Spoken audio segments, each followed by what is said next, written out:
I'm Debbi Dachinger. Welcome to Dare to Dream. Be inspired to live big and bold and take action to turn your dreams into your reality. Go beyond obstacles and limits of your thinking. Accelerate results to catapult yourself to success. I'm a visibility expert who gives media makeovers to clients, booking them on media interviews and turning their books into international bestsellers with guaranteed results.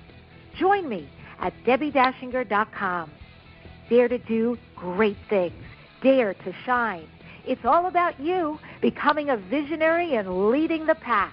Welcome to your daring new life.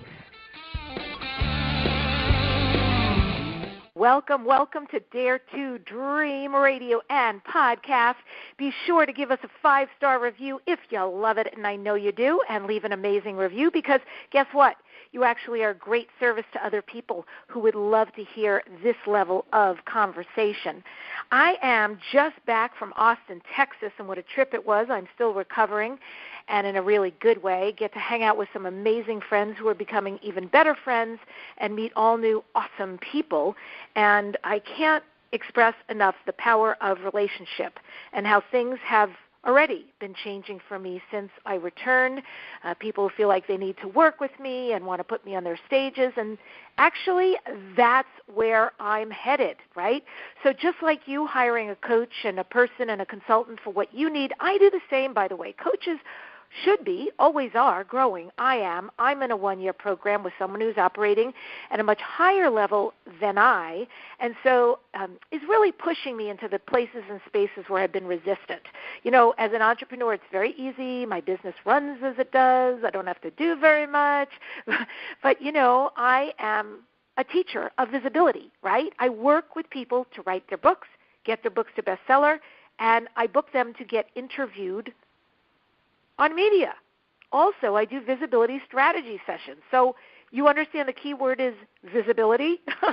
So I'm being called up further to that. So I have agreed, made a handshake, so to speak, with the universe that I'm stepping into that. And, of course, the universe provides.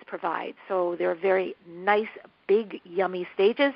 I'm being invited to speak and make offers, and I'm super psyched because that means I get to have a all new relationship with all new amazing people.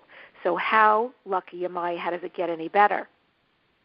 Well, a little bit later on in the show, I've got internationally acclaimed safety culture expert and business maverick, Spike Edwards, who's here to talk about how to find the connection to profits that are hidden right inside your business.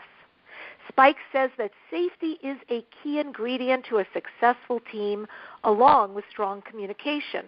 That kind of sounds like a personal relationship as well, key ingredients to have safety and strong communication. So I love that. Spike is the Connection to Profits speaker, and he will be on later on Dare to Dream. My reminder to you today is about taking a risk to go for what you desire. Here's the deal. Here's the jam. We, each of us, has an idea, an inspiration. There's something that just comes right up from the belly that's exciting to us. Now, it can start with somebody who wants to make a big move, wants to come out to intolerant relatives. Maybe they want to end a marriage that's running on fumes. Or like me, you want to start networking at a high level or speaking on bigger stages, creating bigger relationships than you even currently have. Whatever it is, you feel the need to do it, and you need a big push to do it. So we all know how it works. Well, I know because I've taught dreams and goal creation for a very long time, and what I've seen, the pattern in people is the inspiration hits, the butterflies, excitement, and then wah, wah, wah, wah. The world is a scary place. It's unpredictable. So, gosh, why should I venture out? Why shouldn't I just be satisfied with what I have now? Actually, things like quitting alcohol, having your first child, maybe even adopting a spider monkey. There's never going to be a perfect time. When we use excuses to avoid instead of doing the hard thing, that can mean delaying our truest desires forever. You know, life is way too fast. to delay our true desires. So no matter what's happening in your life, going for a big move can feel risky. But that limited idea does not make it okay to play safe. So many of my personal biggest leaps, like becoming a writer, leaving a corporate job to start a new career, doing 2 Los Angeles marathons, quitting a dream job that went sour, moving from New York to California, they've all paid off. I can be a cautious person too, trust me. I can second-guess choices, trust me. Everything from what city I should live in to whether a rhinestone collar suits my dog. But I still believe in taking chances. And I've learned that all risks are much less risky when they are an expression of your own private desires, the beliefs, and the values that matter most to you. So here's the most incredible benefit of taking a leap. Taking a leap strengthens your ability to return to your core faith in what you hold dear. Think of it like this. Think of it as a virtuous cycle instead of a vicious cycle. You take risks based on your beliefs, and the happy results of those risks bolster your beliefs. Those convictions don't just determine how courageous you are. They also determine how joyful and satisfied you are every day of your life. Believe me when I say you can ask for more. You can ask for what you want, you need, without feeling greedy. You can drastically change your circumstances and relish a fresh perspective. You can get what you want and be enormously grateful for it, grateful enough to then gift others generously and build a world brighter than the one we're currently living in. So, take the leap. Take the job. Hop on the flight. Say yes. Yeah, there may be fear. There may be doubt. There may be maudlin late-night consumption of double-stuffed Oreos while staring into an abyss. But still, stay the course. And even when you're not feeling brave, you can merely intend to be. Remember, the meaning of courage is to do something in spite of fear. So intention for now will do. Take a risk. When we come back, Spike Edwards is here, and Spike goes into businesses and creates or improves a culture, plus safety, and he finds where the hidden profits are. Stay right there. We'll be right back. Hi, my name is Arjuna Arda, and I'm the author of the new book, Radical Brilliance. Have you ever stopped to consider why Albert Einstein came up with the general theory of relativity, Emmeline Pankhurst got the vote for women, and Steve Jobs rethought the way we understand computers and cell phones, while many of us just watch in amazement and applause on the sidelines? What is it that causes some people to have original ideas which change the world? Radical Brilliance is the answer to that question, and it presents 4 very different kinds of subjective experience and brainwave activity which, when they come together in a human life, radically increase your chances of being brilliant. Come visit radicalbrilliance.com, where I've prepared a free 5-day mini course that explains all of the principles of your brilliant life. Hi, this is Debbi Dachinger, host of the syndicated award-winning radio and podcast show, Dare to Dream. Do you have a dream inside of you? Dare to Dream is all about making people successful in a changing world. And the mantra is dare to create your dreams into your reality. In fact, dare to live bigger than what seems possible, because you can. We're live every Wednesday at 12 Pacific Time on BBS Radio. You can also listen on iTunes, Player FM, iBooks, Stitcher, Spreaker, YouTube, iHeartRadio, and TuneIn Radio. Subscribe and leave us a 5-star review. As Justin Shank, our subscriber, wrote, an absolute rock star host who gets great conversation from her guests, motivation, inspiration, and insightful advice in this Do Not Miss Dare to Dream podcast. We look forward to connecting with you live every Wednesday. Dare to Dream.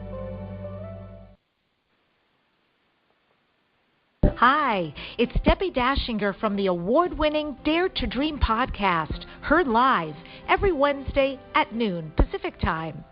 You're invited to receive a visibility strategy session to move your business forward. The session is going to help you get clear on what's holding you back, uncover how to better reach your clients.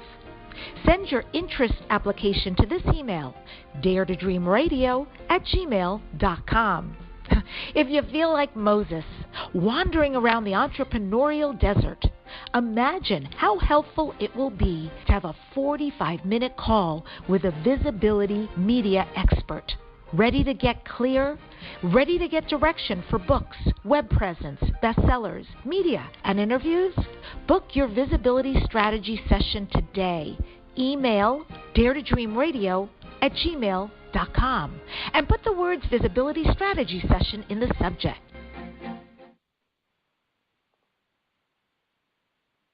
Hey podcasters, this is Bonnie Bruder, creator and founder of Binge Networks. Like you, I was a content creator, and for many years I had a challenge getting people to consume the content. And so I created Binge Networks. Binge is a platform that can help any podcaster or video creator get their content in front of millions of potential viewers or listeners. What we do is we create a channel for you on Binge, and then we have a syndication technology that broadcasts it on 50 different media outlets. Outlets like Apple, Roku, Sony, Samsung. And the best part is it's really simple and easy to use. Guys, some of these outlets have tens of millions, in some cases hundreds of millions of subscribers, so this can be a total game changer. I want to invite you to take a serious look at Binge Networks and having a channel so that we can get your content out to the world. Life is good. You feel it? In you is such a beauty and a power and a love that can never die. It's always there. It's inviolate. And though it may be covered up by experience temporarily, it's real. And we're here to uncover that destiny. Welcome back to Dare to Dream Radio and Podcast. This is Debbi Dachinger. I've got Spike Edwards here. He's a best-selling author, TEDx speaker, and host of Spike's Bulletproof Your Business podcast. Internationally acclaimed safety culture expert and business maverick, Spike Edwards shows businesses how to regularly create profits, increase productivity, and save lives. He was in the military for 21 years, and then he focused on one challenge, cracking the safety code. The turning point for him was when he worked with a large American company on a movie that you'll know and we'll talk about a little later. Today, Spike helps to grow leaders and businesses around the globe. You can find him at his name, SpikeEdwards.com. Spike, welcome to Dare to Dream. It's so great to have you. And it's great to be here, Debbie. Yes. So everyone can hear you've got this beautiful accent.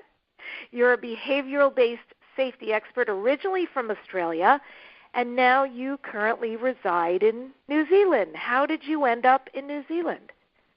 That's a bit of a long story. I was actually living in Singapore and being part of the oil and gas industry. I moved to Indonesia, then China, and we bought a rig from China to New Zealand. And this is sort of where I've parked my suitcase. How do you like it? It's fantastic. It's a clean and green country, so that's what I like about where I am at the moment.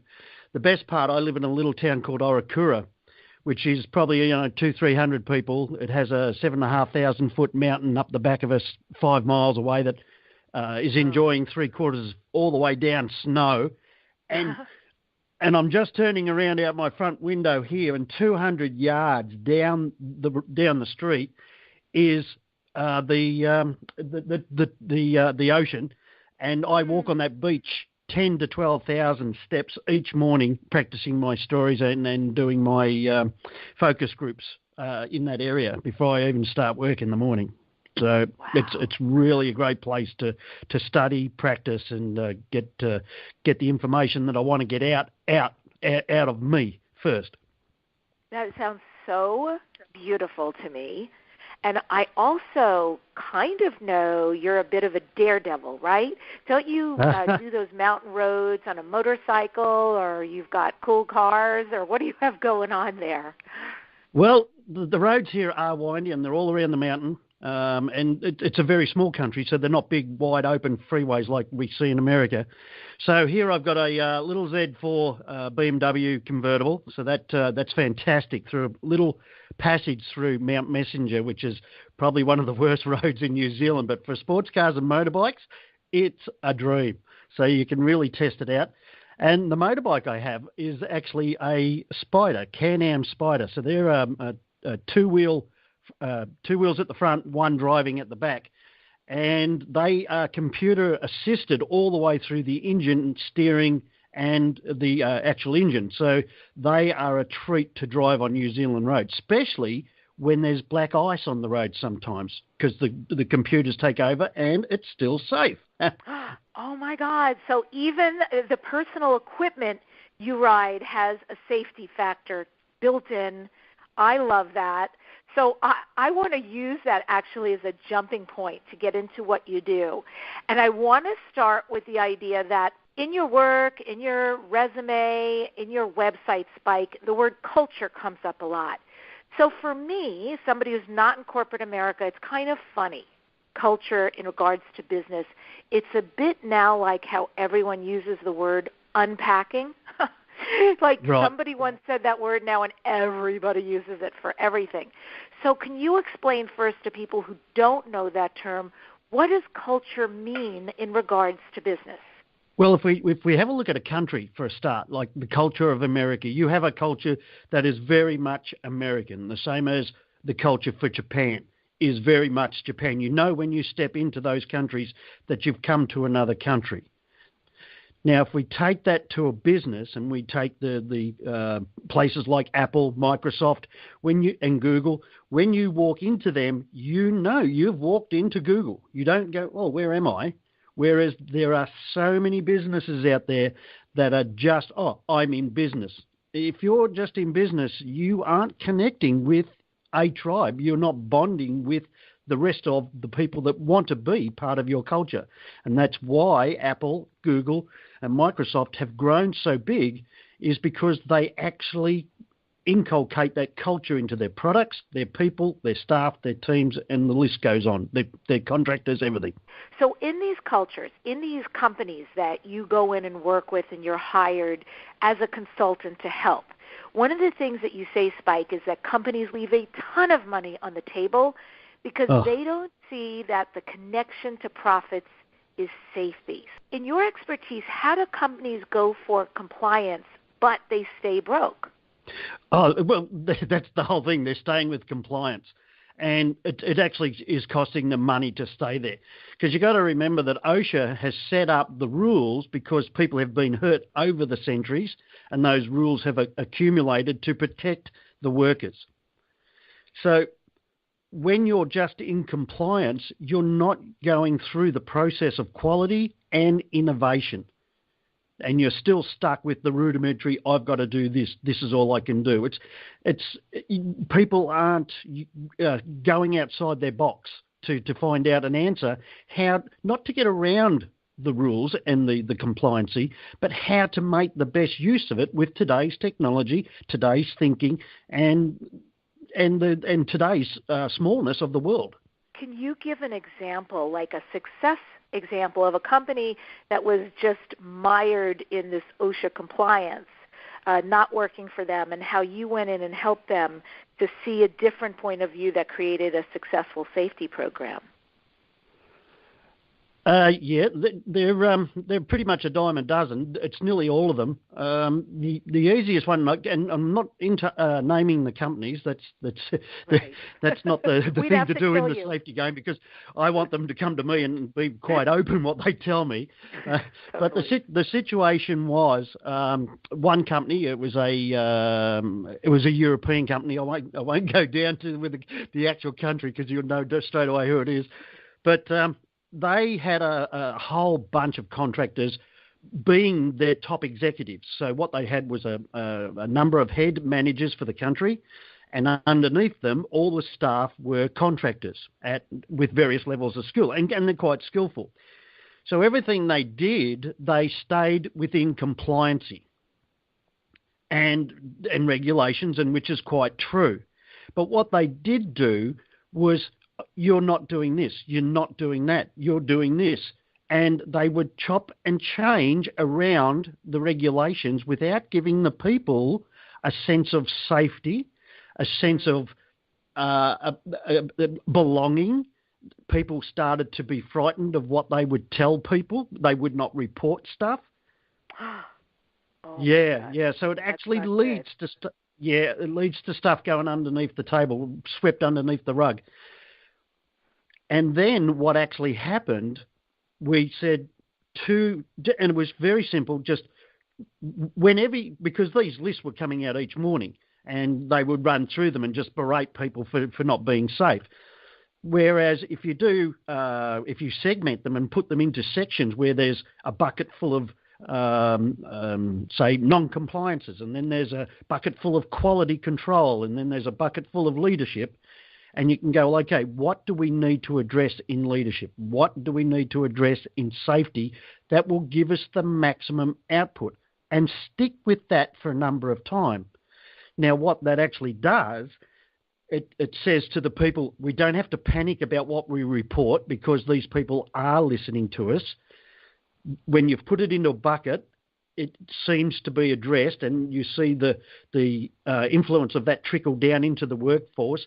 So the workforce see that they're being listened to, heard, and being reacted on accordingly to whether it's a money thing, a safety thing, or a leadership thing. And what that does, it says, oh, now that I know that if I report the really bad stuff, they will listen to me, and you get a better quality of reporting. Instead of, I must report this, I must report that, they go, oh, have you thought of doing this? Have you thought about doing that? Or that piece of equipment needs to be changed. And no one would have given it a thought, or even wanted to give it a thought, for another 5 years until it actually broke and fell on someone. I've worked at companies. I've been involved at some level. I used to actually do some chemical work when everything in the environment changed, and we actually became involved in caring as the United States. So I saw this intimately and up close.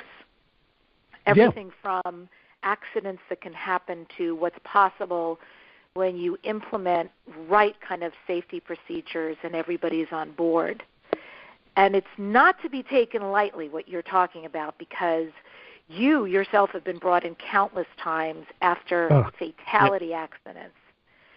I'm so sure, Spike, that you've seen and heard some horrendous accident stories.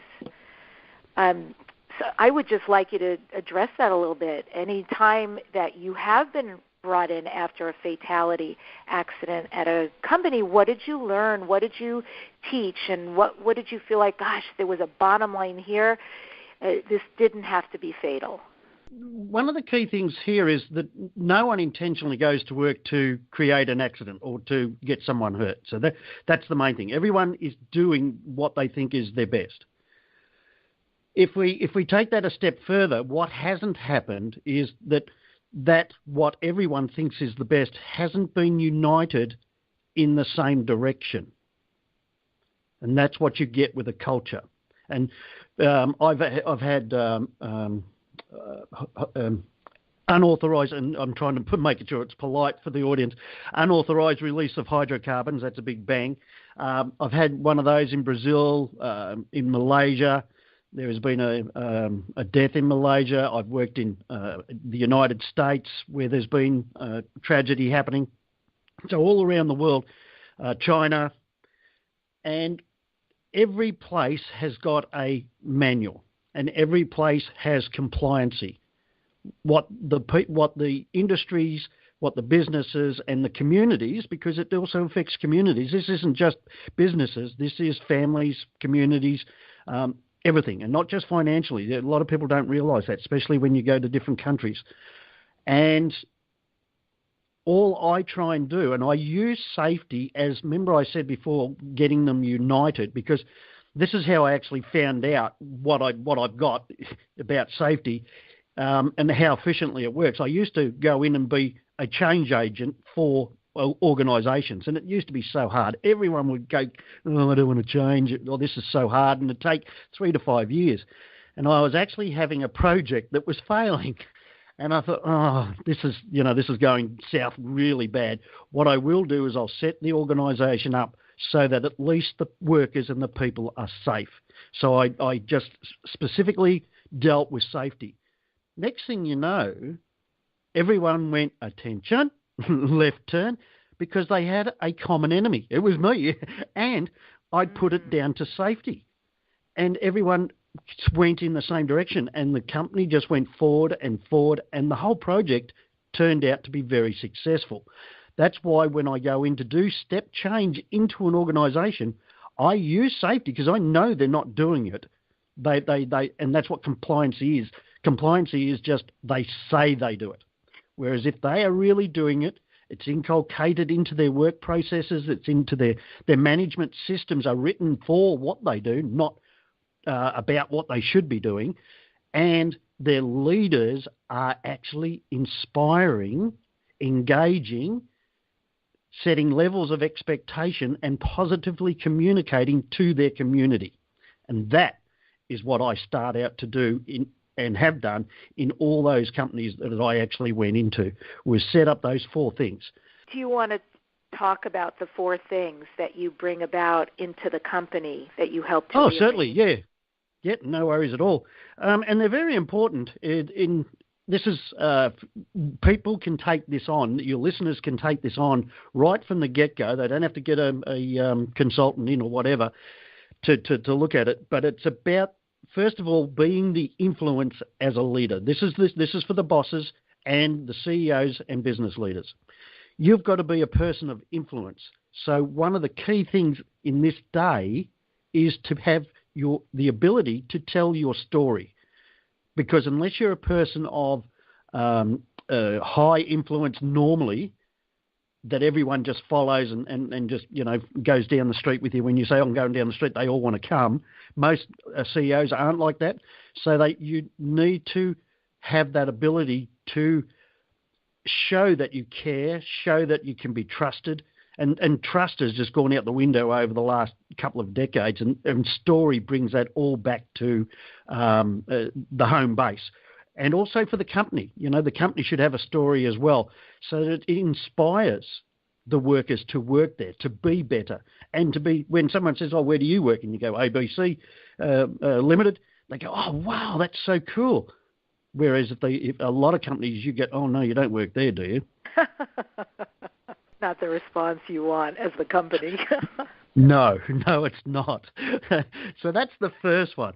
The next one is, and this is, I learned this, if you've heard my story on stage, reference my parachuting inability. Yes. I learned to fall. I never learned to actually parachute, but I learned to fall fairly well. And the thing is there, being an elite special forces operative, you've been set the level of expectancy being a special forces soldier, and that expectancy is what saved my life. And this is the difference between a world-class safety culture and just a business, is someone set the bar. That's all it is. This is where we're going to play, and everything we do is going to be at this level. And if you want to do compliance, if someone's just said, "Oh, let's just do compliance. We've just got to make sure OSHA doesn't attack us," and that's it. That's the level. You can hear it even in the voice. So that's number 2. And number 3. Number 3, you've set the level of expectancy. You've got to now engage your workforce. You've actually got to get them doing what you want to do, and not, there's a difference between managing and leading. Leaders lead from the front, and the workers and the managers will follow that leader, but they won't if they're not engaged. Leaders have a lot on their shoulders. They do.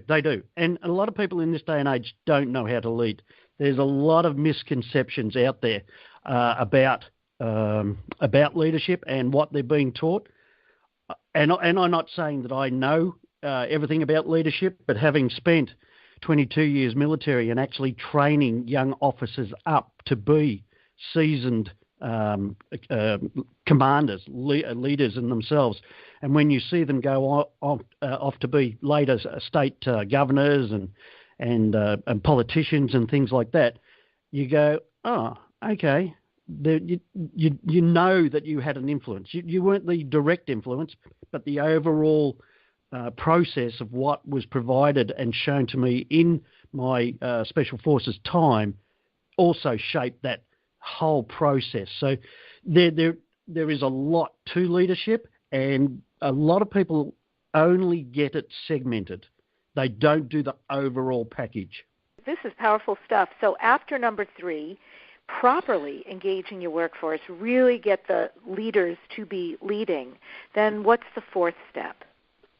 4 steps, really simple, because what we're doing is we're setting up a core container, not for just workplace safety, but for people to feel safe. This is what a culture's about. And we're setting up that container. And the last one is so easy to do. It's so cheap to achieve. It's positive communication about everything we spoke about before. So you're positively enforcing it. It's more like a parent that positively enforces their child when the good behaviour actually comes about. And obviously, whatever you reinforce is duplicated on a more often basis. I keep saying how funny these steps are, because I hear what you're saying about safety, but they sound so much to me like a romantic relationship. Like all of this would really work if you cross-pollinated and people started also using this in their personal life. Do you know how many people have actually said exactly the same thing? It's amazing. We're on to something here, really Spike. I know. You can speak on stages about this is safety, love relationship workshop. But I mean, I really feel that strongly. Wouldn't it be great to feel safe in your relationship and have positive communication, engagement, enforcement? Well, the enforcement, we might want to change that word a little, but for love. But I like what you're saying, and what I hear you saying about a work environment and safety is that this creates a container where really positive, healthy, safe things can take place for the management as well as for the employees, which makes for a very smooth way to work and to be excited to show up for work. Oh, and that's what you just said there. That is worth $1 million to any company. People that want to turn up. Yeah, and how many of you in your jobs want to turn up? What are you learning here?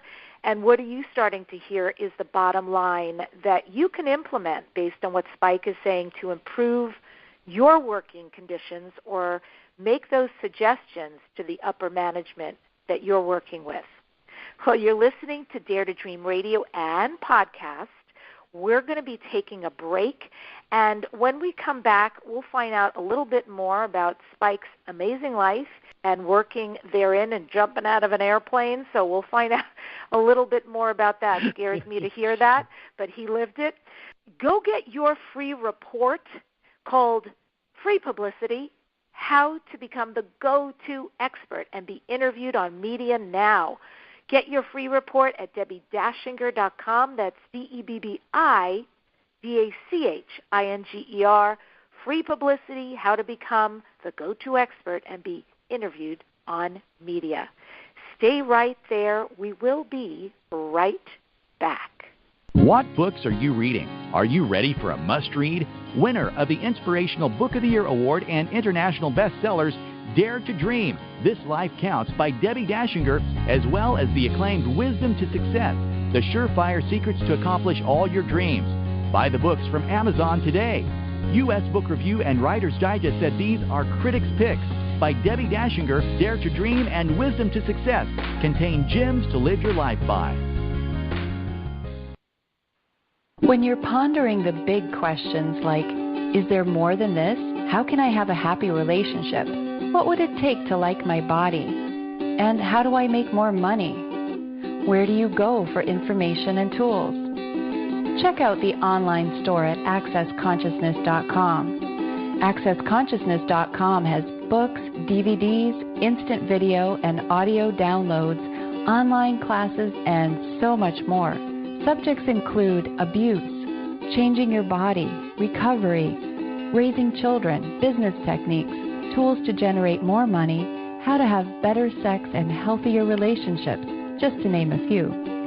At AccessConsciousness.com, you can also find facilitators who teach local classes on a variety of subjects. AccessConsciousness.com, your one-stop shop for tools to assist you in changing your life. All of life comes to us with ease, joy, and glory. Go to AccessConsciousness.com to learn more. MyBestsellerBook.com helps you self-publish and you keep all the royalties. Even if your book is already published, MyBestsellerBook.com will help you become a best-selling author. Your book will be promoted to a large global following. Enjoy a press release and book reviews. Make your next book launch bigger and better. MyBestsellerBook.com has long-term client credibility and 100% success in turning books into bestsellers. MyBestsellerBook.com. What is forgiveness like in your life? Is there someone right now that you need to forgive? Project Forgive is changing all that, teaching you how to skillfully forgive and finally get that freedom. Go to www.projectforgive.com. It's time you freed yourself and freed your dream. You're listening to Dare to Dream.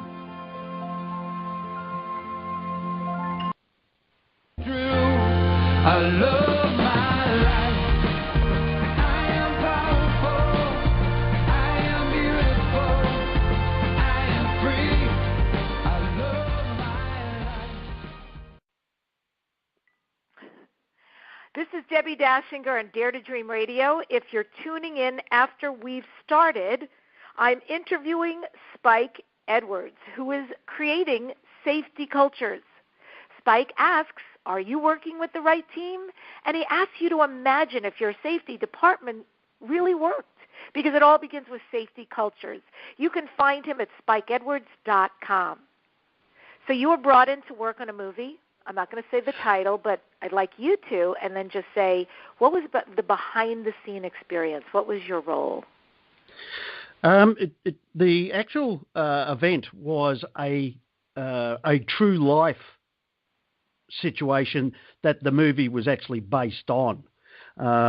So what actually happened was there was an uncontrolled release of hydrocarbons in a ocean in some part of the world, and much like the movie that you're describing, those events actually occurred, and we actually had, fortunately, there was no loss of life in that situation, and we were asked to turn that whole business around so that it could function properly and obviously get back the millions and millions of dollars that they were losing each day. So the movie that Spike is referring to is the movie called Deepwater Horizon, and I'm going to tease, starring Marky Mark. I can't help. I still remember him from those days, Marky Mark. But Mark Wahlberg stars in it. That was an intense movie, Spike. I watched it, and that was like, oh, my God, an accident waiting to happen. One thing after another. You know, as someone watching the movie, I was hitting my forehead, like the stupid choices. Sorry, I know this is a real-life story, but really, the choices that were being made one after another, and all the dissension between upper management, lower, and never the mind shall meet. So how did you go in there and figure out how to make something at that level of destruction safe? Right. The situation I was with wasn't with the actual movie. It was with an event that was similar to what occurred in the movie. So that's very important to realise. But what one does is a lot of people will go into a business and find out what a business is doing wrong and then try and change it. I go in and first of all, I listen to what they actually want to achieve, what they're trying to achieve, and then I look at what they're doing right, because I can build on what they're doing right. And if it's zero, well, that's where we start. We start at ground zero. But once I've assessed what they're doing right, I can then start spreading that into the areas that they aren't doing as well, so that the goodness and the correctness of what they're doing is pollinated. And I stick with safety until I find a champion, and then 2 champions, and then 3 champions, and then it starts to motivate itself. What occurred in this situation, I went in and the first, what we call them implementation plans, was 95% all safety, because that's how much was wrong in the organisation that they weren't doing. They had all the right procedures. If you wanted to look at compliancy, they were compliant. There wasn't a thing wrong with it. So I go in with the first implementation, which is safety, which I said basically gets everyone aligned. They've got a common enemy, and they've also have a common knowledge of what is expected, because most safety is regulated. So they know that they've got to work to that regulation. So it's not actually me doing that work, it's them. The second implementation plan, this is all in 18 months, so you can see how quickly this just rolls out. The second implementation plan was about 50 to 40% safety. And then the last one that I actually did was 5% safety, and everything else was change management and productivity improvement techniques. And of course, the key influence in there, somewhere in there, and businesses are very different how they actually react to this, but they suddenly realised that they need to work on their organisational leadership. Once that happens, you know they're very quickly on their way to being by themselves. Saving lives, saving money, changing a company, and got you. I didn't realize that you didn't work directly on the movie Deepwater Horizon, so I'm glad you made that connection there. Got it. We're about to go to a break, but I really want to get this in, because you have led a pretty cool life. You were originally raised on a small farm in Australia. Will you talk a little bit about your father, your mother, what you learned from them, and some of the highlights of what's happened in your life, the Army, Special Forces, planes, all of that? Yeah, it's quite funny, because when you look back at it, through the whole process, you're not that really, this isn't a great place. I know I was enjoying myself at most of the time. But when you look back at it, it was so special. Like when I grew up on the country, we had 2,500 sheep, 600 head of beef, and, good Hereford stock. So we had a reasonable sized farm. It was, but in Australian standards, it was still small. Then, little things like I used to ride a horse to school. Not all the time, because I had to fight my sister for it. And so you'd ride it down the road, and there was even a horse paddock at the school, and you took the saddle off, put it in the saddle tank. It was an old rain tank that was no longer good for holding water, so you laid it down, and that's where the saddle's laid until you come out of school. This is primary school, by the way. This isn't secondary school. Then I actually went off when I was 8. I decided that I wanted to be a doctor or a soldier, and at that time I had my appendix out, and the doctor really didn't have much bedside manner. I said, well, I don't really want to do that, so I wanted to become a soldier, and then I found out I could become an army apprentice. Now in Australia, they're the most sought after apprenticeships and tradespeople in the country. And out of, I think it was 1,500, 2,000 people, 203 of us were selected for my trade. Oh, actually, there was 33 of us for my trade, 233 for the entire intake of electricians, plumbers, carpenters, all that sort of stuff. And then, by accident, I actually knocked on the door of Special Forces and said, can I have a job? This is why I was in the Army, and they were short of tradesmen. So I actually started life in Special Forces as what they call a black hat, a non-qualified Special Forces person.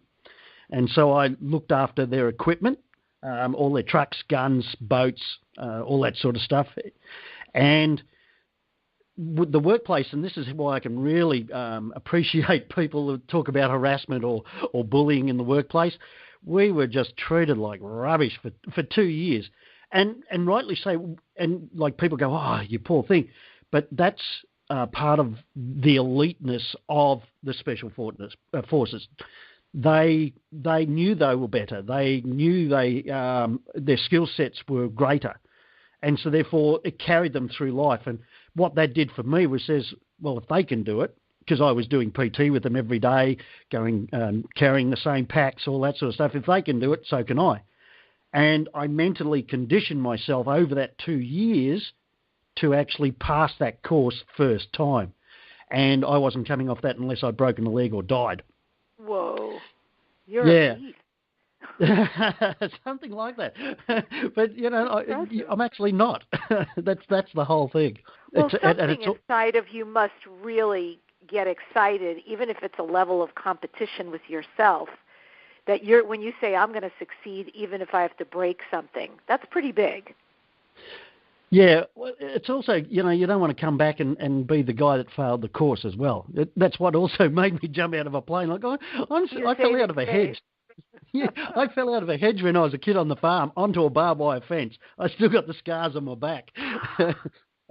and I used to die 1,000 deaths every day, and they sent me, because you do specialities, like you do vehicle mounted, and you do water ops, you know, the divers you see in the movies, and they picked me to go parachuting. So that was my insertion skill, to go parachuting, and I used to die 1,000 deaths every day. Were you scared? Oh, I was terrified. I honestly, you think I'm joking? I was truly terrified. I literally fell out of the plane every time, because every cell in my body was saying, "Don't jump, don't jump." I think I would be the same. I've talked about this before. Like, I actually have a fascination with going. Well, for me, it would be skydiving. It wouldn't be Special Forces. But I've made jokes, like I could take all the lessons, get up on the plane, and they'd look at me and say, Debbie, it's your turn. And I'd be screaming, I don't want to go, I don't want to go. They'd have to push me out the door. I think I'd be freaking terrified, certainly the first couple of times, till you have a sense of safety, like you have a sense of what it's like to have that wind rushing against you, and to know the parachute will open, and to know what it feels like to touch land, even know what it feels like to enjoy the fall and the view. So I can't even imagine, really. It's pretty big in my space just to think about. This is Dare to Dream Radio. Again, if you would like your free gift, go to DebbiDachinger.com, DaChinger. Learn about free publicity, get your free publicity report, and get booked. Free PR, free media. It really works for you, so you have a big message, a big exposure out into the world. It's so worth it to learn how to do. When we come back in our final segment, we will be speaking with Spike Edwards.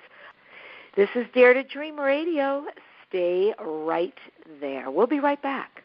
Hey everybody, this is Dr. Dane here, and I would like to invite you to an adventure in being. I've just written and finished a new book known as Being You, Changing the World. Are you one of those dreamers? One of those people who's always known that other possibilities should be available but haven't yet been able to see them be created? Well, I wrote this book for you. In it, you'll find tools, processes, and unique perspectives to change the things you've always wanted to change but didn't know how. In it, you'll find an invitation to a different possibility for a way that we can be in this world that changes not only our lives, but by being us, allows us to contribute to changing everything planet-wide that doesn't work. Are you aware that truly great people, truly being them, is the only thing that has ever created a great change on this planet? Are you willing to step up? Are you willing to be one? Check out a copy of my new book, Being You, Changing the World. I invite you to go to beingyoubook.com for a free gift. Tell the world about your product or business. Advertise on Dare to Dream Radio. The award-winning program is syndicated on over 60 stations, has a big following, and large listenership. If you're ready to expand your reach, become a sponsor or advertiser on Dare to Dream Radio. Best rates, great results. Email at ads@DebbiDachinger.com. That's ads@DebbiDachinger.com.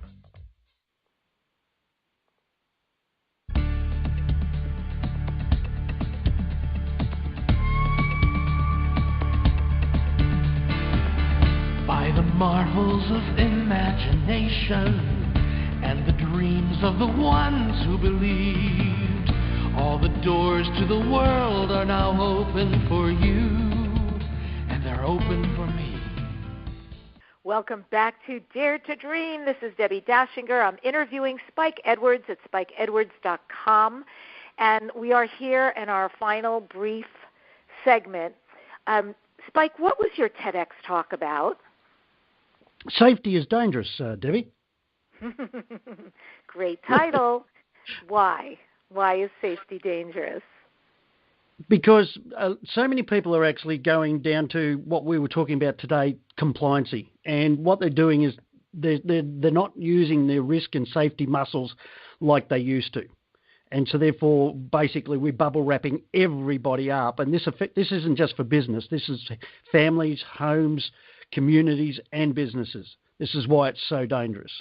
You personally, is there a ritual or practice that you use daily that helps keep you grounded and together? You mentioned walking on this beautiful beach every morning, but what is your daily ritual or practice that you use to be awesome every day?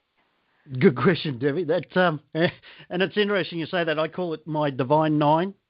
It keeps me grounded, and it also makes sure that I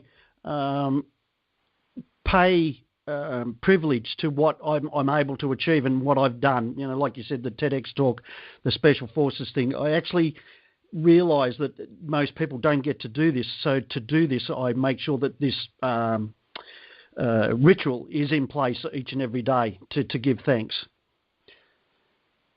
I love that. Gratitude is quite powerful. So you give thanks every day. Yeah. And the ritual itself, a lot of it comes from, like the first thing I do, I wake up at 5 o'clock every morning. Well, normally it's before that, but my ritual starts at 5. And basically this was taken from Special Forces, Russian Special Forces, Spetsnaz. And within that they do a martial art, self-defense. And believe it or not, the first ritual is actually relaxing the body so that the body can actually repair itself. So I'll systematically go through and find out where the tension is and then ask my body to repair it, relax into it, and basically do its own healing. From there, I meditate. Once I've meditated, and just any sort of meditation, it makes no difference what it is, but I'll normally sit there and do breathing meditation. The next one is, and it's quite funny because I see that there's a military officer on YouTube that got notoriety for this. I thought I was the only sucker that did this, but most military people will. I actually mentally make my bed before I do anything else. You mentally make your bed. What does that mean? I intentionally make my bed every morning. So I do the relaxation, I do the meditation, then I actually make my bed. In your bedroom, you make your bed. In my bedroom. That's it. I physically make it, make sure it's all tight, drummed up, and then that's it. You can't go back to bed, so you've got to keep moving forward. Oh, that's good. I like that. I never thought of it that way. I'm one of those people too. I know lots of people who are like, why? You're just going to come home and jump into it again, and they leave it all ruffled up. I have never been able to do that. No. I have to make everything, put the covers back. I always have beautiful pillows. I have to do the pillows. If I have to work around my dog who's still sleeping, I'll do that. But there's something about starting my morning with the bed, opening the windows, getting sunshine in my room, and then I'm ready. Moving on, exactly. Then I go for a cold shower, and that's to get the blood circulating around the body. then I come and activate my body, and I'll do that through stretching. Most people would look at it as yoga stretches, then planks. Once again, some of those Russian military push-ups, they're very different to other push-ups, and also some squats, and a number of Chinese martial art exercises that are all tension. And this all only takes 5-10 minutes. They're all very short, sharp, but they activate the body, and every muscle then knows what it's doing. I know you're a grandpa recently. You're a dad. You're right? You just become a grandpa. No wonder you look like you do, and you have the energy you do. Yeah, I think little we need Adelaide, to go to Spike Edwards boot camp. That's what I think. Exactly. For inner and outer healing, how to get your day not only started, but to bulletproof your life and your business. So you've got a podcast, Bulletproof Your Business. Where can people hear it? They can hear that on iTunes. It's sitting on iTunes. And it is simply Bulletproof Your Business podcast by Spike Edwards. And it is about not just the compliance. Matter of fact, we've been talking safety for 11 episodes, and I don't think we've talked one compliance issue. It's all leadership, everything about that SEEC that I spoke about. That's the first stuff you've got to get right first. Awesome, people. So definitely you can tune into that and get a lot more information and connection with Spike. And at the very end, Spike, this is Dare to Dream. What are you next, Dare to Dream? What are your future dreams and goals? Oh, well, my future goals. One, I'm looking at putting out a chapter in a book. Tell.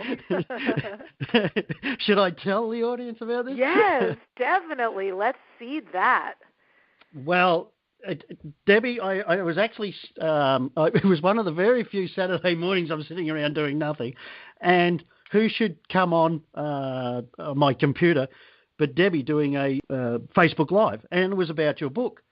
I Am Still Here, the anthology. I Am Still Here, Trials Turned into Transformation. Yeah, and it just resonated so much because I've been doing story about, safety and businesses and such like that. But the reason I do it is so much because of my love for my family, the relationships I've had that have, one unfortunate small accident destroyed my family as we know it. And then I went into another relationship, and I knew I had to make myself the person that person wanted to be with, and continue the relationship. So I had to grow, and in that growth, that's what I've been.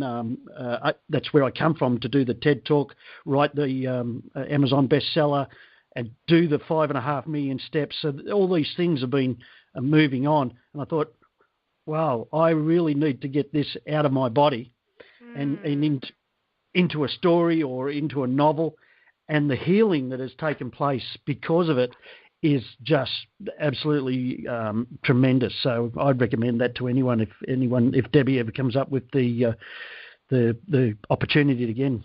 Thank you so much for sharing that piece. I didn't know that. I just knew I was excited because I already knew you, that you chose. In fact, honestly, I think you were the first author to come on board after my Facebook Live. So you have position number 1 in the book, chapter number 1. That's right. That's what happens when you're first kids. So I was thrilled. I knew you were going to be an amazing contribution. I didn't realize that this other component and the meaning and significance for you. And I love your sharing this because that's really what it's about. You felt the call of the title, the vibration of what it's like to share with our audience what's possible when something really big time befalls you, unexpected, not so pleasant, and you find your way through out to the other side. I feel like now is the most important time for all of us to be teaching and inspiring that so we can help other people to live and to thrive. So just thrilled, and yes, I probably will do other anthology books in the future. I love who I attract. And what you guys don't know here at the end about Spike and my choice today, which I just think is hilarious. I got a notice late last night, unexpected, no heads up, saying, by the way, the fire department's going to be running drills, fire alarm drills, today between 10 a.m. and 4 p.m., which, of course, came right into this interview. I had no idea what it was going to sound like or be like. And the truth is, it's actually gone off several times and been very docile off in the background, not a lot. But I hope you heard it, because I thought it was the perfect background music for Spike and to talk about safety, to now and then hear little alarms go off. That would be very apropos for his particular show. So I ordered that from the universe just for you, Spike. Thank you very much, Debbie. Thank you for coming on today and sharing your brilliance on Dare to Dream. It's really been a pleasure. Oh, you're more than welcome. It's been my pleasure as well. And I'm going to end today's show with this quote from Simon Sinek. Starbucks was founded around the experience and the environment of their stores.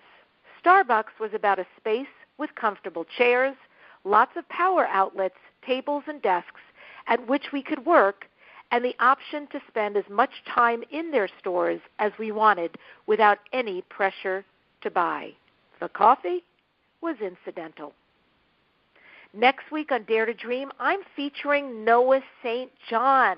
He's the inventor of Affirmations, the best-selling author of Permission to Succeed and the Secret Code of Success. He's going to be talking about getting the money trash thoughts out of your head. You're going to want to tune in. Go to DebbiDachinger.com for your free report on free publicity, how to become the go-to expert and be interviewed on media. Also, my YouTube channel, get your inspiration there at youtube.com/Deb on the radio. Thank you for joining us today on Dare to Dream. To contact the award-winning syndicated Dare to Dream radio show, go to DebbiDachinger.com. Keep your excellent feedback and comments coming.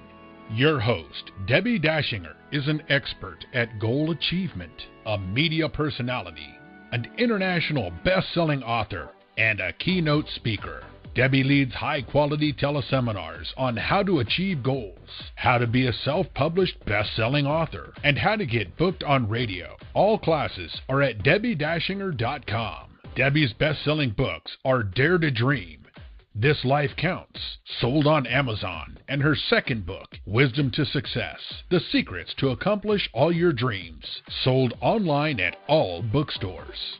Tune in again to hear the next inspiring interview guest who has turned their vision into a successful reality. Want more support in making your dreams come true? Go to DebbiDachinger.com. That's www.DebbiDachinger.com. You'll see videos, MP3s, archived interviews, and amazing products sharing the secret steps to making your dreams come true. Remember to dream big with every expectation that your dream will become real. Dreams are free, so free your dreams. What do you dare to dream?